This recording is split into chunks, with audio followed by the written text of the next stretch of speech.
Bonjour et bienvenue à Cible Grise, le balado officiel de la chaire de recherche sur la maltraitance envers les personnes aînées. Je m'appelle Kevin Saint-Martin, je suis le coordonnateur de la chaire et votre hôte pour l'épisode d'aujourd'hui. Aujourd'hui, on fait un retour dans le passé parce qu'on va parler de l'histoire de la lutte contre la maltraitance. Puis moi, personnellement, mon histoire dans la lutte contre la maltraitance commence avec notre invitée, Marie Beaulieu, qui est la personne qui m'a introduit au sujet durant ma maîtrise, qui a été ma directrice de mémoire et qui est mon ancienne patronne. Donc, Marie, bienvenue avec nous.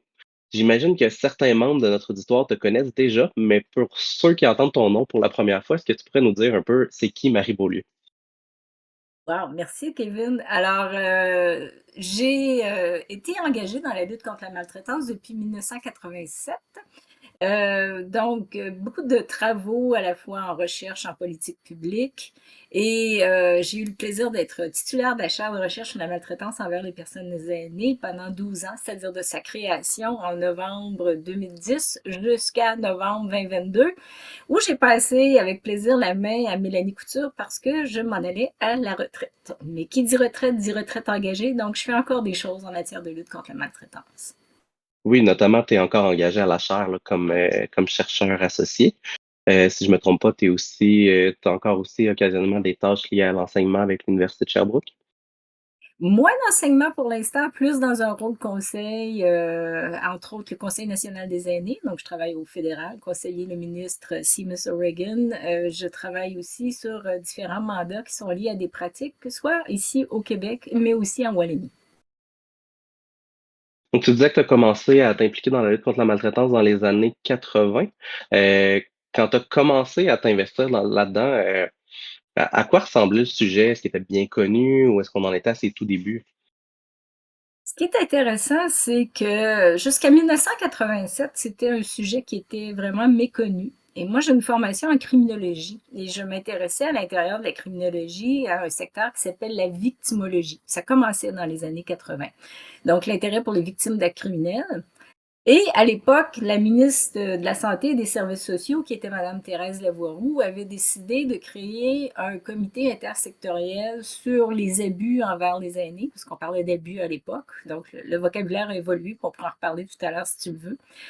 Et Madame Lavoie-Roux avait déjà été visionnaire, parce que dans les années 80, elle avait décidé de créer un comité intersectoriel dans lequel elle invitait des gens avec différents parcours, différentes connaissances pour pouvoir s'investir dans le comité, dont une prof à l'école de criminologie de l'Université de Montréal qui s'appelait Micheline Barry, qui a été vraiment la fondatrice de tout le secteur victimologie. Et ils ont réalisé qu'il manquait de données sur la parole des aînés par rapport à la maltraitance qu'ils pouvaient vivre. Donc, ils ont d'emblée subventionné une recherche sur les aînés, en particulier dans les milieux d'hébergement ou dans les milieux de vie collective. C'était pas juste de l'hébergement. Et Donc, j'ai eu quand le on parle de plaisir d'être milieu de vie embauchée. collectif, tu parles de quoi plus spécifiquement? On parle de CHSLD, on parle de résidence pour aînés. C'est qu'à l'époque, c'était pas aussi bien défini. Donc, on parlait de centre d'accueil, entre autres, mais on parlait aussi de différents endroits qui avaient pignon sur rue, mais qui offraient pas nécessairement des soins, mais pouvaient offrir du logement à des personnes aînées. Et certains de ceux-là, on appelait ça des foyers clandestins. Alors, tu t'imagines comment le vocabulaire évolue. Donc, dans le fond, on s'intéressait, nous, dans cette recherche-là, à la parole d'aînés qui étaient dans des milieux où ils pouvaient recevoir des soins et des services, mais où ils vivaient aussi en collectivité, soit en chambre ou en appartement. Déjà, donc, on avait été chercher ce point de vue-là. Et puisque moi, j'avais fini ma maîtrise en criminologie à l'époque, je travaillais comme professionnelle de recherche au Centre international de criminologie comparée. J'ai été embauchée pour faire cette recherche-là et c'est moi qui ai fait la collecte de données. Et je t'avoue que ça a été un coup de cœur parce que le contact avec les aînés a été vraiment frappant. Et le comité a remis son rapport en 1989, ce qui s'appelait Vieillir en toute liberté. Et je dirais que ce rapport-là est encore très, très, très marquant pour moi, parce que c'est comme la première fois où on avait des assises qui nous montraient que c'était un problème et qui préconisaient qu'on fasse quelque chose avec ça.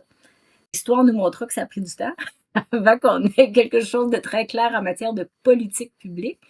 Mais quand même, à ce moment-là, on avait un premier document et on avait aussi un investissement des intervenants du milieu entre autres la Sûreté du Québec, qui avait nommé un policier dans un rôle de coordination, ce qui fait qu'au début des années 90, on a eu un très gros colloque à Montréal qui s'appelait Vieillir sans violence, dans lequel on réunissait les différents acteurs qui étaient partie prenante dans la lutte contre la maltraitance à l'époque.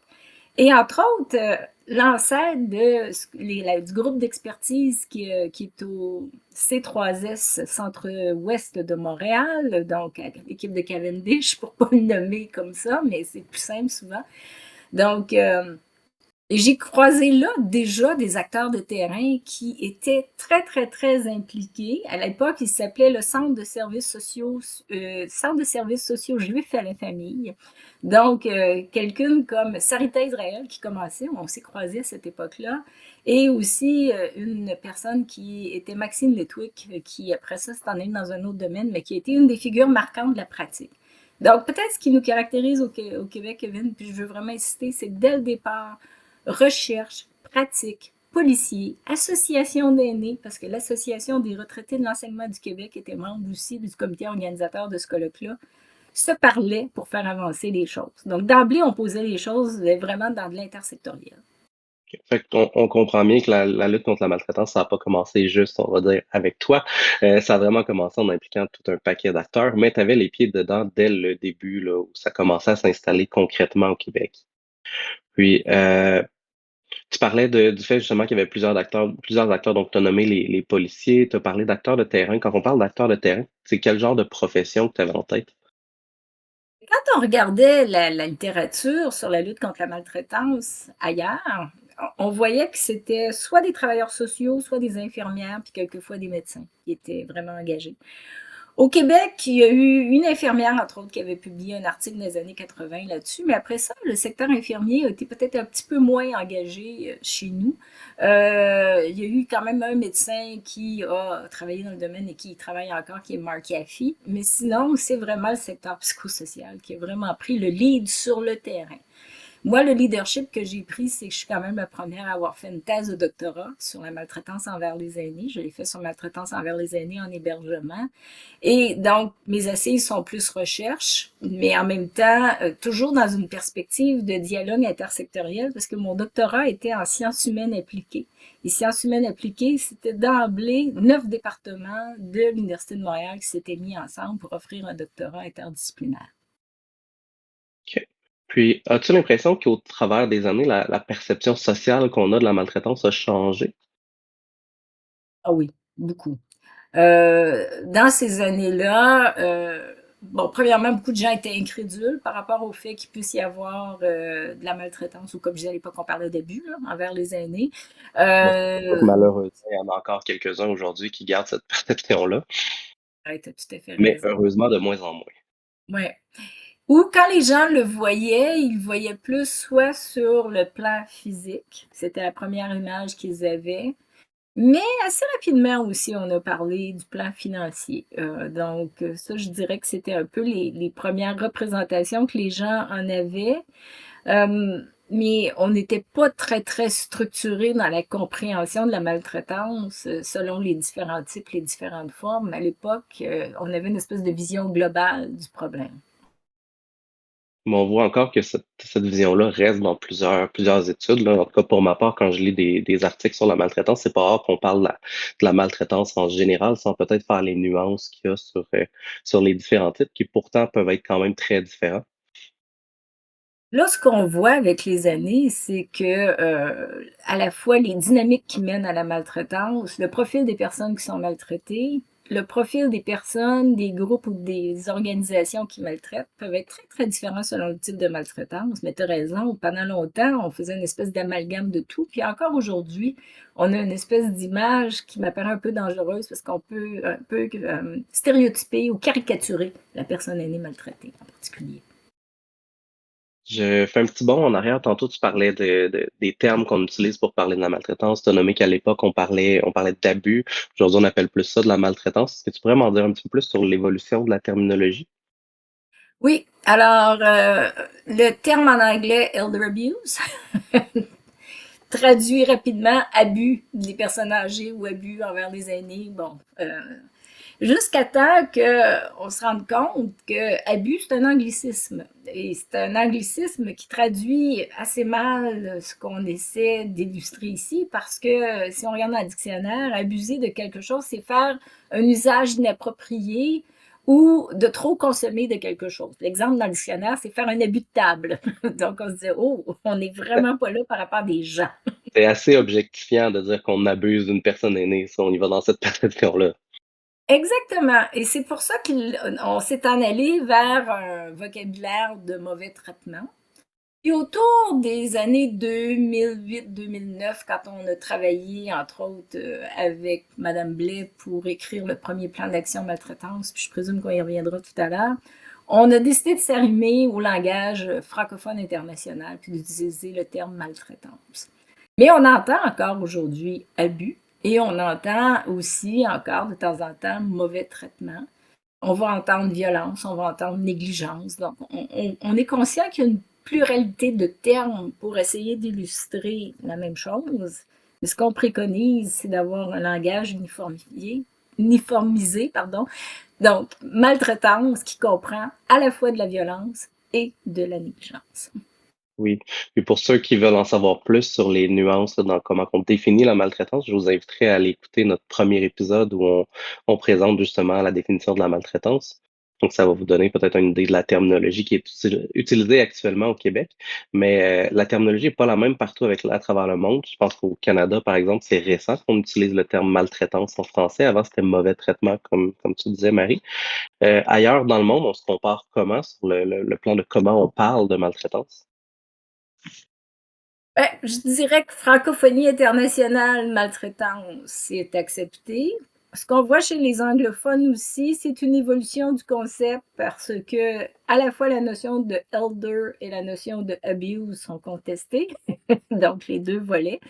On commence à parler aussi de mistreatment, mais là c'est drôle parce qu'il y a des discussions conceptuelles à savoir est-ce que mistreatment, c'est plus fort ou moins fort que abuse ou en français, est-ce qu'abuser ou maltraiter, c'est plus fort ou moins fort que maltraiter, alors que nous, on dit, ben non, le terme maltraitance va inclure de la violence et de la négligence, et ce, avec toutes sortes de degrés, toutes sortes d'intensités.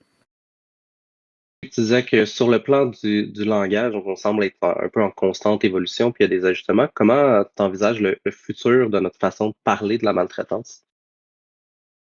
Ben, moi, je suis partisane du fait qu'un concept ou une définition, c'est évolutif. C'est évolutif selon l'état des connaissances. Puis, je suis assez contente de voir comment on a travaillé au Québec, et ce, depuis 2015, si je me souviens bien, où il y a eu la création d'un comité de terminologie. Puis, c'était l'initiative de coordonnateurs régionaux qui, avant d'être des coordonnateurs régionaux en maltraitance, étaient entre autres deux personnes qui avaient été très engagées chacun dans leur région. Québec et l'Estrie, pour ne pas les nommer.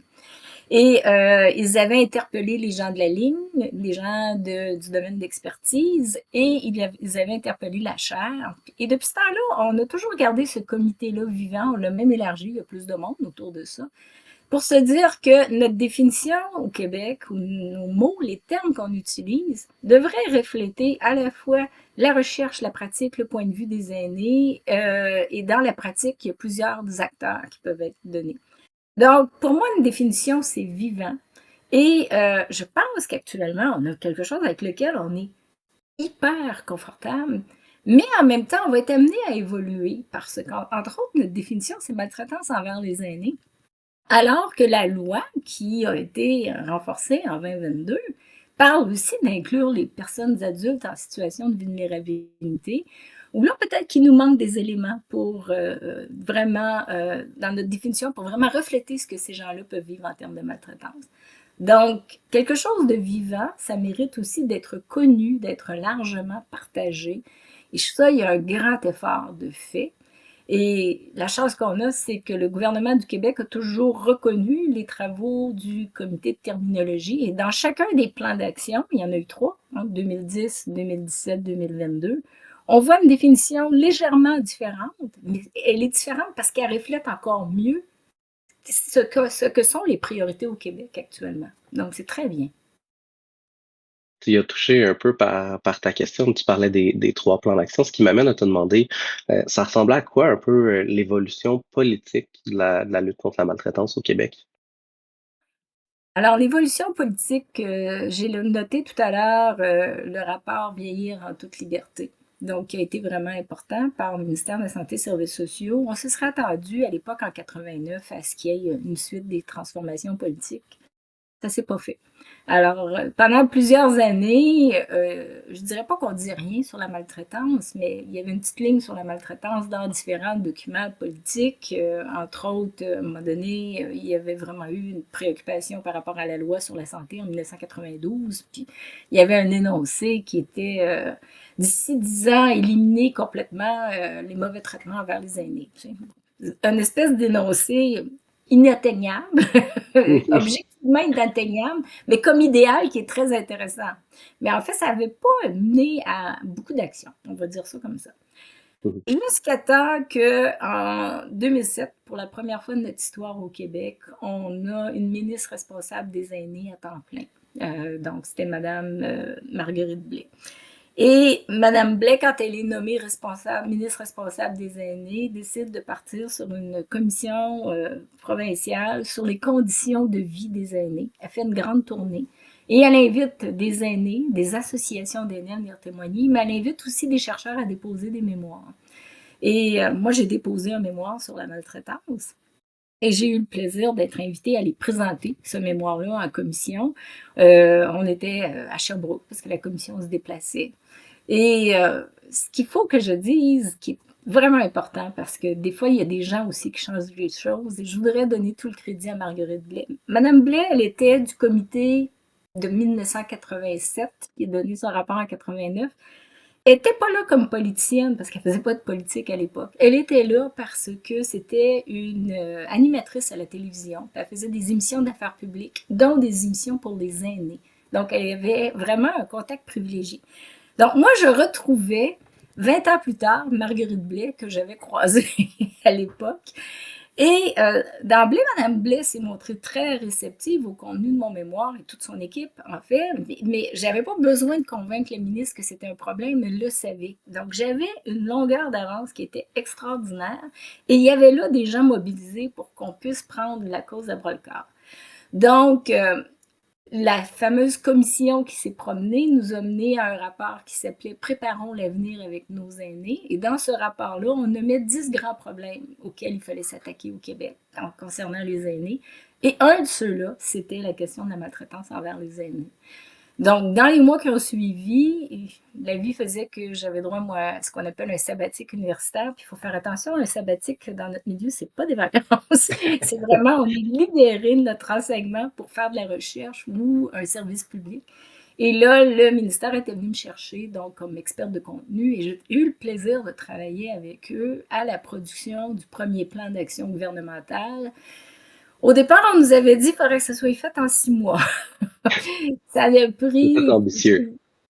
c'était impossible, mais vraiment impossible. Je pense que ça a pris 22 mois entre le début des travaux et la publication, mais en même temps, ce qui est extraordinaire, c'est qu'on s'est retrouvé avec un plan d'action qui est gouvernemental et pas juste ministériel. Ça veut dire que plusieurs ministères et organismes gouvernementaux étaient engagés et chacun avait un certain nombre de responsabilités pour lesquels ils étaient imputables. Fait qu'on on a mis de l'argent là-dedans en 2010, mais on a aussi donné des responsabilités. On s'est donné aussi comme mandat d'évaluer l'implantation de ce plan-là et de voir au fur et à mesure ce que ça donnait. Donc, on s'est structuré une action publique de façon extraordinaire. Puis, je veux quand même donner le crédit, là, le premier plan d'action, ils étaient venus chercher quatre experts. J'étais là, moi, pour le volet plus scientifique, état des connaissances. Mais il y avait Maxime Letwick, que j'ai nommé plus tôt, qui était vraiment une des premières dans les années 80 à avoir développé du terrain. Il y avait un formateur qui était Yvon Riendeau, et il y avait aussi une dame, et je suis désolée, son nom m'échappe, mais qui représentait les associations d'aînés puis les groupes communautaires de défense des droits des aînés. C'est une dame de Trois-Rivières. Donc, c'était aussi intéressant de la part du gouvernement d'être venu chercher 4 experts de terrain très, très, très différents pour les accompagner dans leur développement. Donc cette fois-là, on était loin de la petite mission impossible d'éradiquer la maltraitance, écrit sur un coin de papier essentiellement. On était vraiment dans quelque chose de concret et d'impliqué. Très, très concret, très impliqué. On a eu beaucoup de réunions avec des représentants des différents ministères. Il fallait réussir à s'arrimer.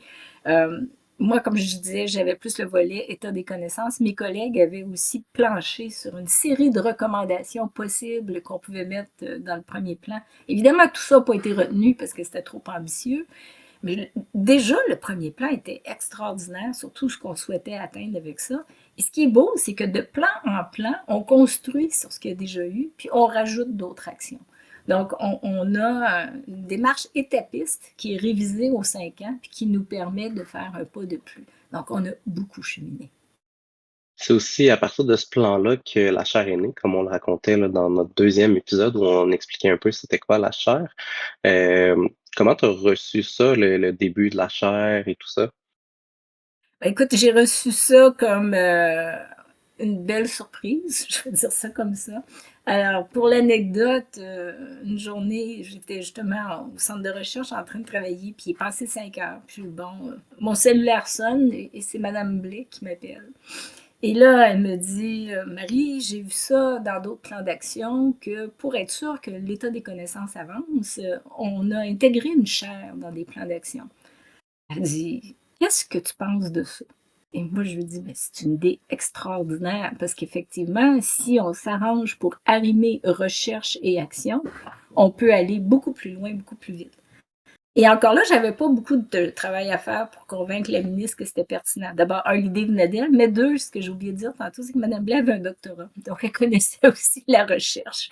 Et elle avait travaillé en développement des communautés, community building, comme ils appellent. Donc, il y avait beaucoup de choses où le dialogue était sain. Donc, j'ai dit, je pense que c'est une excellente idée. Et là, elle me dit, ben écoute, c'est toi que je pensais nommer titulaire de cette chaire-là. Est-ce que tu accepterais? Alors, ben, évidemment, je n'ai pas dit non, mais j'ai trouvé que c'était une grande responsabilité parce que, sur le coup, on l'avait pas réalisé, mais ça a pas pris de temps qu'on a fait le tour des choses pour se rendre compte qu'on c'était la première chaire de recherche au monde sur la maltraitance envers des aînés et à ma connaissance, actuellement, en 2024, il y en a que 2 et l'autre est à l'université de Toronto. Fait que c'est amusant de voir qu'il y en a 2 dans le monde et les 2 sont assises au Canada. Ce qui m'amène justement à une question de comparaison internationale. Essentiellement, comment se compare le Québec dans son cheminement par rapport à la lutte, contre la maltraitance versus les autres pays du monde? Oui, je pense que je suis capable d'avoir un regard assez objectif, même si je suis très fière de ce qu'on fait au Québec.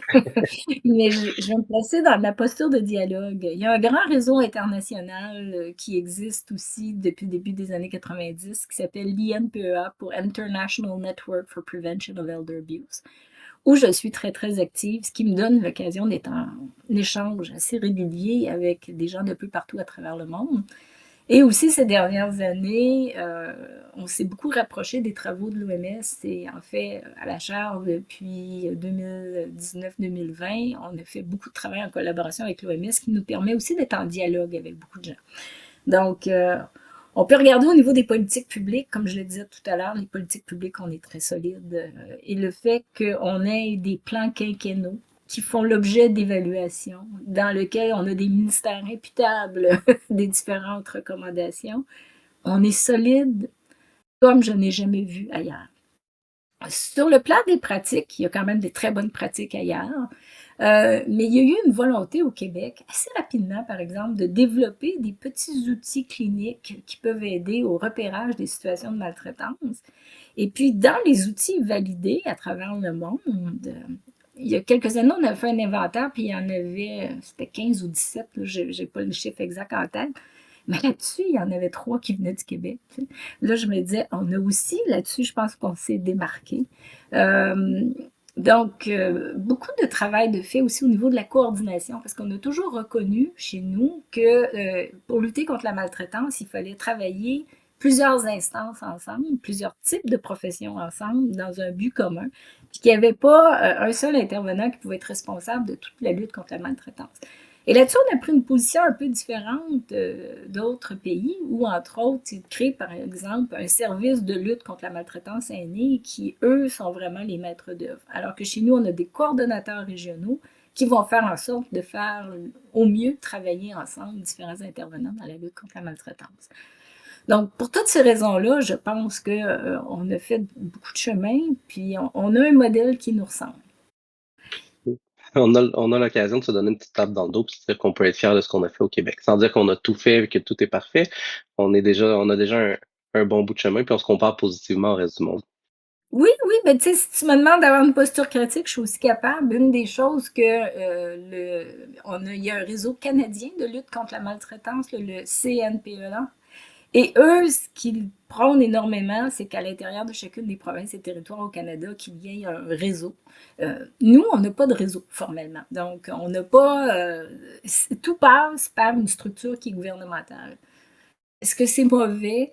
Je ne pense pas, parce qu'on réussit à dialoguer et à faire beaucoup d'intersectoriel, mais en même temps, on n'a pas une force de réseau comme il peut y avoir ailleurs. Ça, c'est peut-être une réflexion qu'on peut avoir.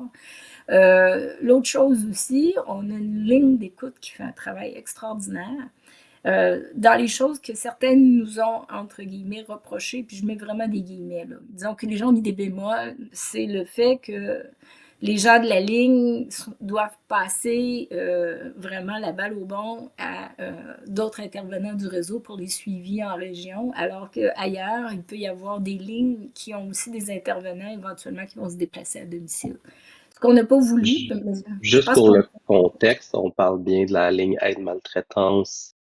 Lama aide, aide maltraitance adulte aîné, c'est bien ça? La ligne d'aide maltraitance adulte et aînée, oui. Ils ont changé récemment leur nom, là. Avant, c'était la ligne aide abus aîné. Puis on a changé le abus justement un peu en cohérence avec la terminologie. J'ai de la misère à me rentrer le nouvel acronyme dans la tête. Ouais, ouais, c'est ça, tu as raison. Donc, la LAMA maintenant, Oui. l'AMAHA. Ça sonne pratiquement comme une nouvelle marque d'auto. Mmh. Ouais, ou en tout cas, on pourrait dire que ça fait méditatif, tu sais. Effectivement. Donc, tu étais dans une position peut-être un petit peu plus critique. Selon toi, ce serait quoi le point clé à améliorer là, dans les prochaines années pour continuer d'avancer dans notre lutte contre la maltraitance? Écoute, il y a beaucoup de pistes qu'on peut prendre. Je pense qu'une compréhension assez générale de la maltraitance, on l'a. En même temps, il faut continuer à travailler dans des perspectives de la fameuse EDI, là, équité, diversité, inclusion, et de se rendre compte qu'il y a beaucoup d'intersectionnalité. Donc, par exemple, d'être une femme ayant des incapacités en provenance d'un groupe ethnoculturel et lesbienne, disons, on va lui donner la totale. Mhm. Ça peut faire différentes portes d'entrée pour des discriminations qui ne vont pas juste s'additionner, là. On se rend compte que tout ça, c'est vraiment des choses qui vont se conjuguer puis qui peuvent amplifier la situation, à la fois sur la compréhension de ce que ces gens-là vivent, mais aussi les attentes en termes de services puis la qualité des services qu'on peut leur offrir. En fait, un de mes constats, c'est que les coordonnateurs régionaux font une job extraordinaire et faire parler les organismes et tout ça, ça va. Sauf que les dernières recherches dans lesquelles j'ai été engagée, qui étaient entre autres sur des parcours de service, on s'est rendu compte que dans les faits, dans un cas concret, c'est souvent assez difficile de bien repérer qui fait quoi, à quel moment et comment tout ça est coordonné dans le B à bas de l'intervention. Donc ça, là-dessus, je pense qu'il faut continuer à s'améliorer. L'autre chose où on a fait beaucoup de chemin, c'est on a monté des formations pour que la maltraitance soit mieux connue. Il y a même des formations qui sont offertes dans le réseau de la santé et services sociaux où c'est des collègues justement du domaine d'expertise de Cavendish qui ont monté ça. C'est vraiment des super formations. Mais il faut continuer à mettre de la formation de base, préparer nos intervenants de demain à lutter contre la maltraitance envers les aînés.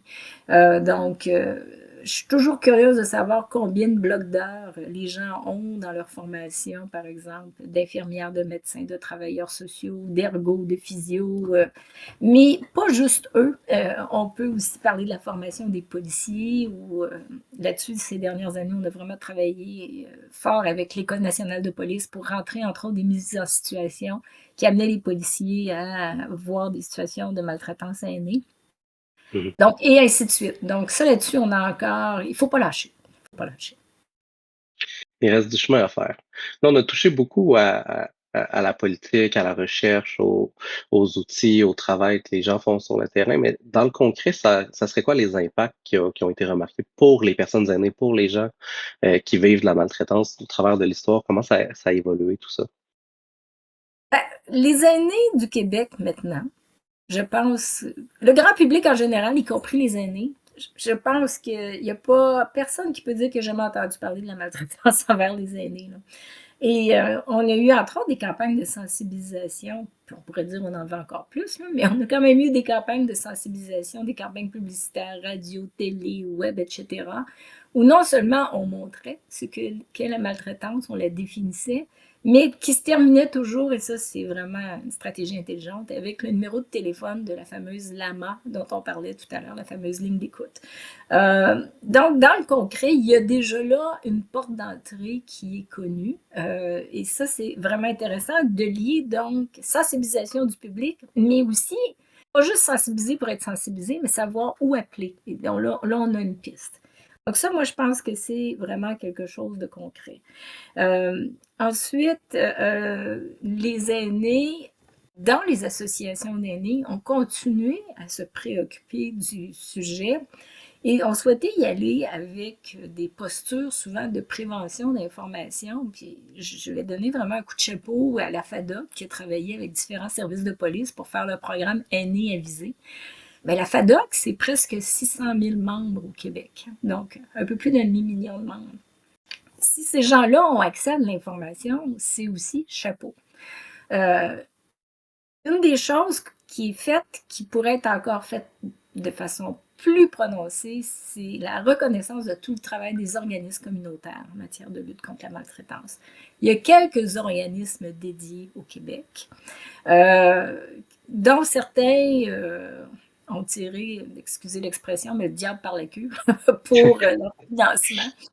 C'est important qu'ils aient des financements récurrents parce que dans les organismes communautaires, on se rend compte qu'il y a des intervenants spécialisés, mais qu'il y a souvent même des bénévoles aînés qui vont faire de l'accompagnement. Puis, il n'y a rien de mieux par moment d'un aîné qui parle à un autre aîné et dans cette posture-là d'entraide. Et ça donne un sentiment que collectivement, on fait quelque chose pour lutter contre un problème. Et ça donne aussi le sentiment aux gens qui ont vécu de la maltraitance ou qui pensent en avoir vécu de ne pas se sentir seuls, de ne pas se sentir jugés, de sentir qu'ils peuvent avoir du soutien. Puis, on peut comprendre que quelqu'un qui travaille dans le réseau de la santé et des services sociaux ne peut pas, par exemple, accompagner une personne aînée au tribunal administratif du logement. Ils n'ont pas le temps. Les gens des organismes communautaires peuvent faire ça. Et souvent, cet petit accompagnement-là, qui peut avoir l'air peut-être anodin de ceux qui regardent ça de l'extérieur, mais c'est ça qui va faire toute la différence, de ne pas se sentir seul quand on essaie de se sortir d'une situation. Effectivement. Il faut prendre toutes les ressources qui sont disponibles puis essayer d'enrichir celles qui existent, puis peut-être d'en créer de nouvelles pour être sûr de pouvoir répondre aux besoins multiples des personnes aînées qui vivent la maltraitance au-delà de la recherche, mais sur le terrain concrètement. Euh, j'ai vu des gens qui réagissaient peut-être un peu négativement à des statistiques qui sont sorties assez récemment, qui disaient qu'il y avait une hausse majeure du nombre de signalements de maltraitance. J'aimerais ça t'entendre réagir là, sur ces nouvelles données-là, si tu as eu l'opportunité de les voir. Mais pour moi, c'est une bonne nouvelle. Mais je vais expliquer pourquoi je te dis ça. Oui. Les signalements de maltraitance, la hausse qui a été nommée, c'est particulièrement du côté des commissaires aux plaintes et à la qualité des services dans le réseau de la santé et des services sociaux. C'est un effet direct du fait qu'en 2017, on s'est doté d'une loi sur le signalement de la maltraitance. En fait, une loi sur la maltraitance qui comprenait des dispositions sur le signalement, plutôt, Mhm. et qu'on a renforcé cette loi-là en 2022.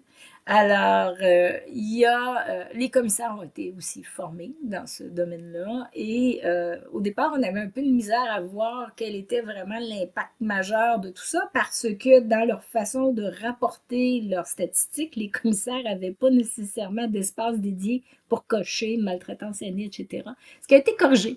Donc, c'est sûr qu'à partir du moment où on connaît un problème, puis qu'on commence à l'observer, ben, on va en voir plus. Et quand je dis ça, je ne suis pas en train de dire que la maltraitance se passe plus. Je suis juste en train de dire qu'on la voit plus, on la reconnaît plus, et on arrête de voir ça comme un problème de la sphère privée. Et on est capable de ramener ça dans le réseau public de santé et services sociaux. Donc, on a peut-être des chiffres qui commencent à peine à ressembler à la réalité. Quand on regarde des données internationales sur la prévalence de la maltraitance envers les aînés, il y a une grande méta-analyse qui nous a appris que chaque année, un aîné sur 6 dans le monde vit la maltraitance. Si on ramène cette statistique-là au Québec, laisse-moi dire que les chiffres dont tu me parlais, des commissaires aux plaintes, sont quand même pas mal en deçà de 1 sur 6. Mhm. Donc, je pense qu'on voit des choses, on ne voit pas tout.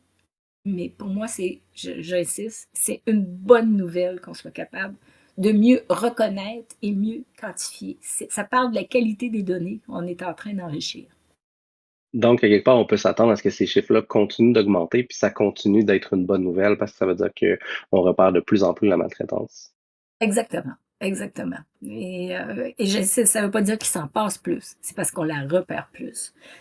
Et là, je vais faire toute la nuance, par exemple, aux homicides en contexte conjugal, où il faut quand même se dire que ces dernières années, c'est inquiétant. Là, on voit quand même une montée des nombres, hein, absolue. Mhm. Alors que quand on parle de maltraitance aînée, je ne pense pas qu'on est dans une remontée des situations, mais plus une reconnaissance plus juste de ce que c'est. J'allais dire donc qu'il ne faut pas s'inquiéter des chiffres, mais à quelque part, je dirais qu'il faut quand même s'en inquiéter un peu parce que la maltraitance, ça reste un problème majeur, puis il faut qu'on le prenne en charge. Fait que si on s'inquiète quand on voit des chiffres comme ça, puis qu'on se mobilise, ben, c'est tant mieux. Ah, mais tu as raison. Regarder des chiffres et dire: «Yeah, c'est une bonne nouvelle parce qu'on le voit plus», mais si on fait rien, ça donnerait rien, là, tu sais? Fait que tu m'amènes à faire une nuance sur, ma posture un peu jovialiste par rapport à la remontée Oui, des chiffres. C'est jovialiste en autant qu'on fasse quelque chose avec et qu'on offre des services de qualité aux aînés maltraités.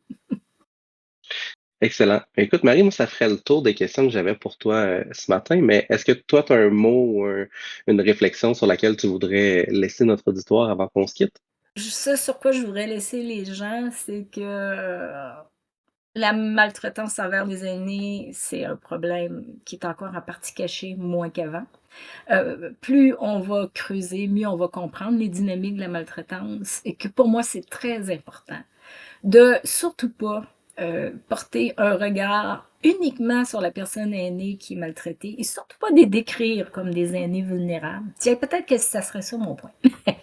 Il n'y a rien qui me donne plus de l'urticaire que quand des gens m'arrivent et me disent: «C'est extraordinaire, Marie, tu as consacré ta carrière aux aînés vulnérables».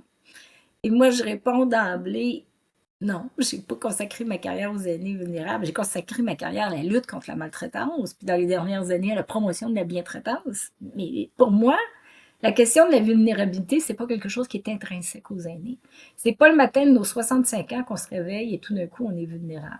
La vulnérabilité, c'est pas juste des caractéristiques de la personne, mais c'est aussi quelque chose qui s'inscrit dans son environnement et qui va mettre à un moment donné une personne peut-être plus à risque d'être maltraitée, y compris les caractéristiques de la personne, du groupe ou de l'organisation qui la maltraite. Donc, pour moi, je tiens vraiment à briser ce discours de l'aîné vulnérable parce que nos résultats de recherche avec les années nous ont montré que par moment, avant une situation de maltraitance, certains aînés étaient absolument pas considérés vulnérables, mais que la vulnérabilité peut être une conséquence de la maltraitance. Donc, je voudrais qu'on continue à changer ce regard-là. Et de se placer dans une position où on travaille avec des adultes à part entière qui sont capables de s'autodéterminer jusqu'à preuve du contraire. Alors, en enfance, on va travailler plus dans une posture de protection quand on est face à la maltraitance. En violence conjugale, où on est avec des femmes adultes, en général, on va travailler dans des postures de défense de droit, d'empowerment. Et je vous dirais que pour les aînés, il faut conjuguer les deux, c'est-à-dire savoir protéger ceux qui ont besoin d'être protégés, mais surtout commencer par un renforcement du pouvoir d'agir puis d'accompagner les aînés dans les décisions qu'ils veulent prendre. Et ça, pour moi, c'est vraiment hyper important. C'est pourquoi je vais toujours m'inscrire en faux contre une DPA, qui serait une direction de la protection des aînés, parce que c'est pas tous les aînés qui sont à protéger. Une posture très intéressante. Tu as amené énormément de points là, fascinants aujourd'hui, Marie. Fait que je suis certain qu'on pourrait probablement se retrouver à un autre moment pour une deuxième, si ce n'est pas une troisième éventuellement entrevue.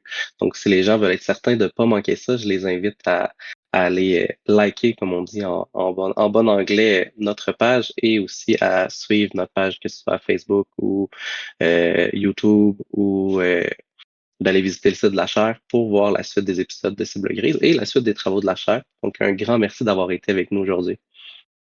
Ça m'a fait vraiment plaisir. Merci à tous. Bye! Au revoir. On veut vous rappeler que si vous avez des préoccupations par rapport à la maltraitance envers les personnes aînées ou envers les adultes en situation de vulnérabilité, on a ici au Québec une ligne téléphonique provinciale d'écoute, de référence et d'accompagnement spécialisé, la ligne Aide maltraitance adulte aîné, qui est disponible de 8h à 8h, 7 jours sur 7, au numéro suivant, 1-888-489-2287. Oui, je répète le numéro. 1-888-489-2287. Merci beaucoup.